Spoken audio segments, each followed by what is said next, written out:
We had a viewer a couple of weeks ago had sent Casey a message about putting some tanks on the irrigation trailer and whether it was worth it or not. Well, I've done this for the past couple of years and really did it for my garden 3 or 4 years ago, which is now my dove field. And really all I've done, what I did, I went and bought this Honda high pressure water pump, and that's the key to it. Honda makes several different kinds, but this is a high pressure pump. This thing will pump probably 120 gallons a minute at 100 psi. I've got 7 heads running at about 10 to 12 gallons a minute, depending on where they're at in the line.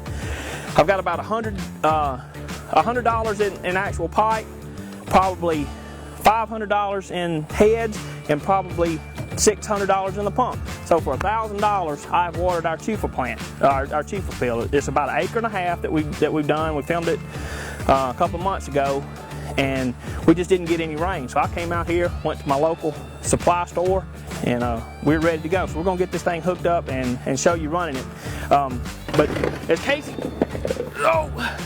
told the guy, the viewer, doing it in a water tank, there's really no positive way to do that. You got to carry so much water, and you're gonna have to have a pump to fill it up anyway. So if you got a creek within, a couple hundred feet, or even my other one that we've had, I probably ran 700 or 800 feet and then ran 6 or 7 heads off of that. This tank full of gas will run about an hour to hour and a half, depending on the load you put on it. And I can probably put 1 inch of water on this thing in about an hour and a half. And as you can see right now, we're watering about an acre and a half right here. Simple little plan. We've got some 2-inch thin wall PVC pipe, some 1-inch standards with some rainbird heads on the top. And all I'm gonna do is come back. I've actually left the middle out, and the reason I've got them so high, I'm gonna come back and bury that with a trencher and bury it about 2 foot deep, where I won't plow it up with a tractor. So it's a one-time expense. I'll come in and, I'll have to change the head every once in a while, but just, debris and stuff gets in it.